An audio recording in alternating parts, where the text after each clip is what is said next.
I hope आपने ये वाली क्लिप आपने देखी होगी कि एमपी लद्दाख ने जो प्रेस कॉन्फ्रेंस दिया था लद्दाख एक्सप्रेस को, उस चीज़ के बाद जो चीज़ें हमें सोचनी पड़ी, जो चीज़ों को लेके किसी भी लद्दाखी सिटीज़न को सोचने में मजबूर होना चाहिए एटलीस्ट की। क्योंकि सबसे पहले तो कहा कि एक ग्रीटिंग पोस्टर जो था 79 इंडिपेंडेंस डे का, उस पर एमपी लद्दाख का कोई जिक्र नहीं था। उसकी दो पॉसिबिलिटीज़ हो सकती है कि या तो एक एडमिनिस्ट्रेशन का क्लियर कॉल हो सकता है कि you are not part of administration, you are just a part of parliament, और दूसरी हो सकती है कि या तो इग्नोर किया गया है, और थर्ड एक पॉसिबिलिटी मिलती है कि दैट इज़ मिस्टेक। मिस्टेक को हम थोड़ा इग्नोर करेंगे तो अगर दो चीज़ें बचती हैं, एक इग्नोरेंस होती है, दूसरी ये होती है कि क्लियर कॉल। उससे भी ताजुब की देखो, ये पोस्टर पे फ़ोटो नहीं होना, मानते हैं कि थोड़ी देर के लिए कि कोई बड़ी बात नहीं है, मान के चलो कि एडमिनिस्ट्रेशन के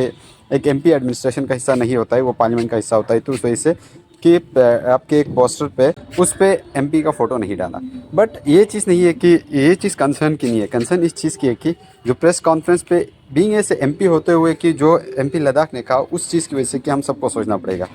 उन्होंने क्या कहा, उन्होंने पहली चीज़ कहा कि मुझे जो फील आती है कि लद्दाख कम्प्लीटली जो यूटी एडमिनिस्ट्रेशन है वो कम्प्लीटली करगिल को इग्नोर करते हैं कि, और ये जताने की कोशिश करें कि Kargil is not a part of Ladakh.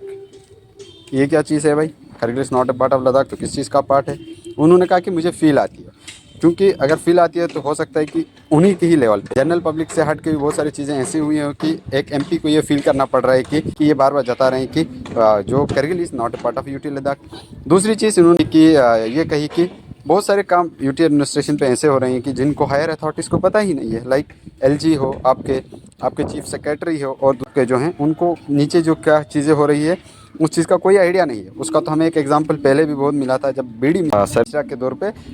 जब कुर्बाथांग आइस हॉकी के बारे में उनसे पूछा गया था तो उनको कोई आइडिया नहीं था। तो एमपी लद्दाख ने कहा कि भाई ऐसी चीज़ें हो रही हैं जिसका किसी को मतलब ऊपर वालों को पता ही नहीं है कि नीचे क्या हो रहा है। और एक चीज़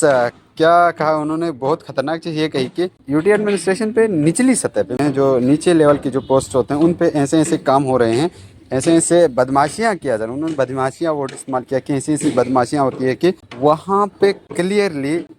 मतलब इस तरीके से वो उस हिसाब से चल रहे हैं कि वो आगे जाके एक कम्युनल रूल या कह सकते हैं कि वो आगे जाके एक कम्युनल चीज़ को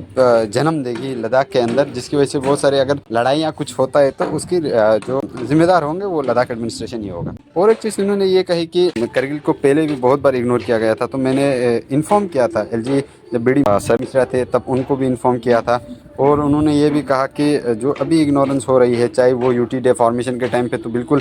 करगिल भी नेगलेक्ट किया था, इस बार सिर्फ लद्दाख के एमपी को नेगलेक्ट किया था जो करगिल से हैं।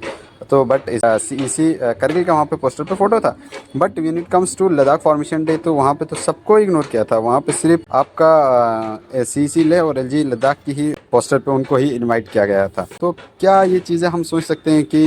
एडमिनिस्ट्रेशन यूटी एडमिनिस्ट्रेशन लेह और करगिल को डिवाइड करेगी फिर रूल करेगी? क्या मज़ा आ जाता है, क्या खूब हो जाता है कि एक बीइंग ऐसे एमपी अगर फ्लैग होस्टिंग करते हैं एक अपनी ही जगह पे, उसके बाद एक स्ट्रॉन्ग प्रेस कॉन्फ्रेंस देते हैं और इस चीज़ को डायरेक्टली 15 अगस्त के टाइम पे ही डिस्कस करते हैं, instead of giving a press conference या गिविंग एक्सप्लेनेशन एक ही कॉन्फ्रेंस को, वो भी पुरखी ज़बान पे। देखो किसी भी ज़बान पे दे दो या बल्टी ज़बान पे दी है, बट ये एक लिमिट प्रोवाइड करेगी। अगर आप पुरगी ज़बान पे दो, I am not against any language की, इट्स योर राइट, किसी भी लैंग्वेज पे आप बात करो, किसी लैंग्वेज पे प्रेस कॉन्फ्रेंस दे दो। बट व्हेन इट कम्स से एक एमपी अगर एक इश्यू को रेस करना चाहते हैं कि जबकि उन्होंने कहा कि इस चीज़ को लेके मैं आगे डिस्कस करूंगा, अगर नहीं हुआ तो हम डायरेक्टली होम मिनिस्टर से भी बात करेंगे, ऑनरेबल स्पीकर ऑफ पार्लियामेंट से भी बात करेंगे, इवन की पीएम तक भी जाएंगे, अगर नहीं हुआ तो फिर हम मेंशंस भी करेंगे। तो अगर इस लेवल तक अगर इस मुद्दा को अगर लेना ही चाहते तो प्रेस कॉन्फ्रेंस जो इनिशियली हुई थी वो इनिशियली एटलीस्ट हिंदी पे हो जाती, क्योंकि कोई भी समझ जाता है इजीली। अगर बल्टी ज़बान पे हो या पुरगी ज़बान पे अगर आप प्रेस कॉन्फ्रेंस देते हो तो ये एक लिमिट प्रोवाइड जरूर करेगी, या करगिल तक या लेह तक वो सीमित रहेगी। इवन द्रास में बहुत सारे ऐसे लोग जो समझेंगे नहीं, तो एक लिमिट ज़रूर प्रोवाइड हो जाएगी। मैं चाहता हूँ कि ऐसे प्रेस कॉन्फ्रेंस